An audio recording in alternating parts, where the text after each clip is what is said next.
नमस्कार, divine diary में आपका स्वागत है। पिछली बार हम अध्याय 15 पर बात कर रहे थे, वो संसार का उल्टा पेड़ वाला कॉन्सेप्ट। हाँ, जिसकी जड़ें ऊपर थीं परमेश्वर में और शाखाएं नीचे फैली हुई थीं। और हमने समझा था कि कैसे वैराग्य के शस्त्र से, मतलब डिटैचमेंट से, इस पेड़ को काटकर परम पद तक पहुंचा जा सकता है। जी, और हमने ये भी समझा था कि जीवात्मा मतलब हम सब परमेश्वर का ही एक सनातन अंश है। और फिर भगवान पुरुषोत्तम की बात हुई थी, जो नाशवान और अविनाशी दोनों से ही परे हैं, और जो ज्ञानी उन्हें इस तरह जान लेता है वो पूरी तरह से उन्हीं की भक्ति करता है। और देखिए, इसी बात से एक बहुत ही स्वाभाविक सवाल उठता है। क्या? कि अगर भगवान पुरुषोत्तम को जानना ही सबसे बड़ा लक्ष्य है, तो वो कौन से गुण हैं जो किसी को इस ज्ञान के काबिल बनाते हैं? और कौन से गुण हैं जो इसमें रुकावट डालते हैं? बिल्कुल सही।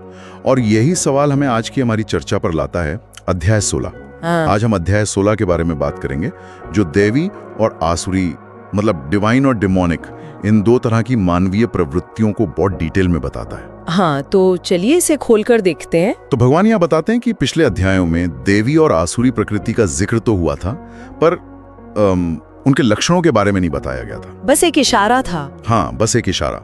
तो अब 16वें अध्याय में भगवान इन दोनों स्वभावों को विस्तार से समझाते हैं, और शुरुआत होती है देवी संपदा वाले पुरुष के लक्षणों से। यहाँ जो शब्द है ना, संपदा, वो बहुत आकर्षक है।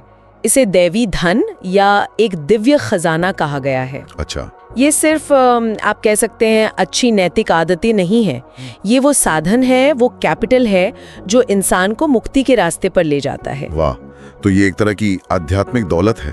तो पहले 3 श्लोकों में ही करीब 26 गुणों की एक लंबी लिस्ट दी गई है। सबसे पहला है अभयम, यानी डर का पूरी तरह से अभाव। और उसके ठीक बाद है अंतःकरण की पूर्ण निर्मलता। ये दोनों एक दूसरे से जुड़े हैं। कैसे? जब तक मन में डर है, तब तक वो पूरी तरह से निर्मल या शांत नहीं हो सकता। डर ही तो मन में सबसे ज्यादा हलचल पैदा करता है ना? हाँ, बात तो सही है। इसके साथ ही सात्विक दान, इंद्रियों पर नियंत्रण, भगवान और गुरुजनों की पूजा, शास्त्रों का अध्ययन और स्वधर्म के पालन के लिए कष्ट सहना। अगर हम इसे एक बड़ी तस्वीर में देखें, तो ये सारे गुण असल में मन को शांत और स्थिर करने के लिए ही हैं। उदाहरण के लिए अक्रोध यानी गुस्सा ना करना, और अपैशुनम यानी किसी की निंदा ना करना। अच्छा। जब मन इन सब विकारों से, इन सब डिस्टर्बेंसेस से आजाद होता है, तभी तो वो गहरे आध्यात्मिक सत्य को समझ पाएगा। और कुछ गुण तो बहुत ही प्रैक्टिकल हैं, हमारी रोजमर्रा की जिंदगी से जुड़े हुए हैं, जैसे कोमलता, व्यर्थ की चेष्टाओं का अभाव, मतलब बेवजह की भागदौड़ ना करना। हाँ, और फिर तेज, क्षमा, धैर्य और किसी के लिए भी शत्रुता का भाव न रखना। और लिस्ट के आखिर में एक बहुत ही गहरी बात कही गई है, अपने में पूज्यता के अभिमान का अभाव। जी, इसका मतलब है कि आप योग्य होते हुए भी, सम्मानित होते हुए भी अपने अंदर ये घमंड नहीं रखते कि मैं पूजनीय हूँ। ये तो विनम्रता की पराकाष्ठा है। बिल्कुल। और भगवान ये सब बताकर अर्जुन को एक तरह से दिलासा देते हैं। वो कहते हैं, हे अर्जुन, तू शोक मत कर, क्योंकि तू दैवी संपदा को लेकर उत्पन्न हुआ है। इसका मतलब अर्जुन में ये गुण पहले से थे। हाँ, उसकी स्वाभाविक प्रवृत्ति ऐसी ही थी। भगवान एक तरह से उसका आत्मविश्वास बढ़ा रहे हैं कि तुम इस रास्ते पर चलने के काबिल हो, और ये भी साफ कर रहे हैं कि दैवी गुण मुक्ति के लिए हैं और आसुरी गुण बंधन के लिए। जी। तो चलिए अब सिक्के के दूसरे पहलू पर आते हैं, आसुरी स्वभाव। यहाँ भगवान कहते हैं दंभ, घमंड, अभिमान, क्रोध, कठोरता और अज्ञान, ये सब आसुरी संपदा के लक्षण हैं। इन लोगों की जो मूल समस्या है ना, वो ये है कि वे प्रवृत्ति और निवृत्ति को नहीं जानते। प्रवृत्ति और निवृत्ति मतलब क्या करना चाहिए और क्या नहीं करना चाहिए, सही और गलत का विवेक ही नहीं होता। और इसी एक कमी की वजह से उनमें न तो कोई शुद्धता होती है, न अच्छा आचरण और नहीं सत्य। अब यहाँ ये बात वाकई में बहुत दिलचस्प हो जाती है कि वो दुनिया को देखते कैसे हैं, उनका वर्ल्ड व्यू क्या है।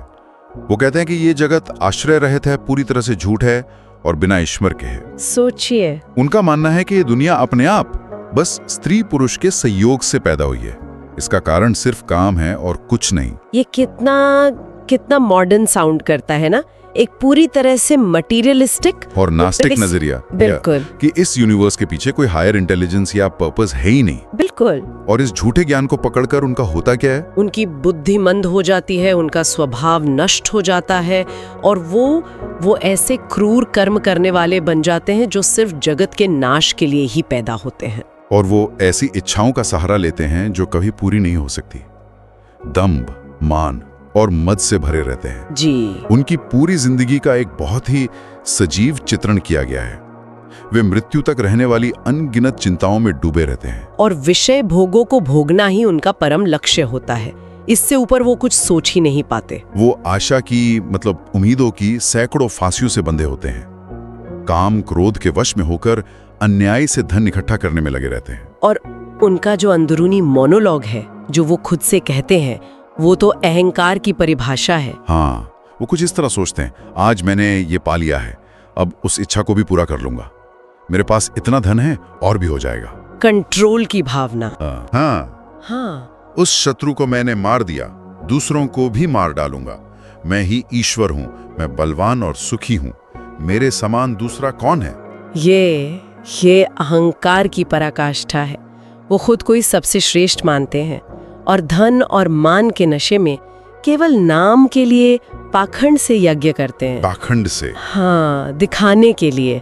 और यहाँ सबसे महत्वपूर्ण बात आती है, वो अपने और दूसरों के शरीर में स्थित परमात्मा से द्वेष करते हैं। एक मिनट, वो परमात्मा से द्वेष करते हैं जो उनके अपने अंदर भी है? जी, क्योंकि वो अपने ईगो को, अपने मैं को ही सब कुछ मान बैठे हैं। तो कोई भी ऐसी शक्ति या सत्ता जो इनके ईगो से बड़ी हो, वो उन्हें बर्दाश्त नहीं होती, इसलिए वो उससे नफरत करते हैं। ये तो एक तरह का आध्यात्मिक सेल्फ हार्म हुआ, अपने ही अस्तित्व की जड़ से नफरत करना। बिल्कुल सही कहा आपने। तो ऐसे लोगों का अंजाम क्या होता है? भगवान कहते हैं कि वे ऐसे द्वेष करने वाले पापाचारी और क्रूर लोगों को संसार में बार बार आसुरी योनियों में ही डालते हैं। मतलब उन्हें वैसी ही कंडीशंस में जन्म देते हैं? हाँ, ये कोई सजा नहीं है, ये एक नेचुरल लॉ है। आपकी चेतना जैसी होगी, आप वैसे ही माहौल की तरफ खींचे चले जाएंगे, एक डाउनवर्ड स्पाइरल की तरह। बिल्कुल। और अंत में वे अति नीच गति को प्राप्त होते हैं, यानी घोर नरकों में पड़ते हैं। तो क्या इस स्पाइरल से बाहर निकलने का कोई रास्ता है? हाँ है, और यहाँ एक बहुत महत्वपूर्ण शिक्षा दी गई है। नरक के 3 द्वार बताए गए हैं जो आत्मा का नाश करते हैं। कौन से? काम, क्रोध और लोभ, लस्ट, एंगर एंड ग्रीड। अच्छा। भगवान कहते हैं इसलिए इन तीनों को त्याग देना चाहिए। जो इंसान इन तीनों दरवाजों से मुक्त हो जाता है, वो अपने कल्याण का आचरण करता है और परम गति को पाता है। तो इसका मतलब ये हुआ कि क्या करना चाहिए और क्या नहीं, इसका फैसला कैसे लिया जाए? अगर हम अपनी इच्छा से न चलें, तो गाइड कौन है? इसके लिए अध्याय के आखिरी श्लोक में एक बहुत ही स्पष्ट निर्देश है। क्या?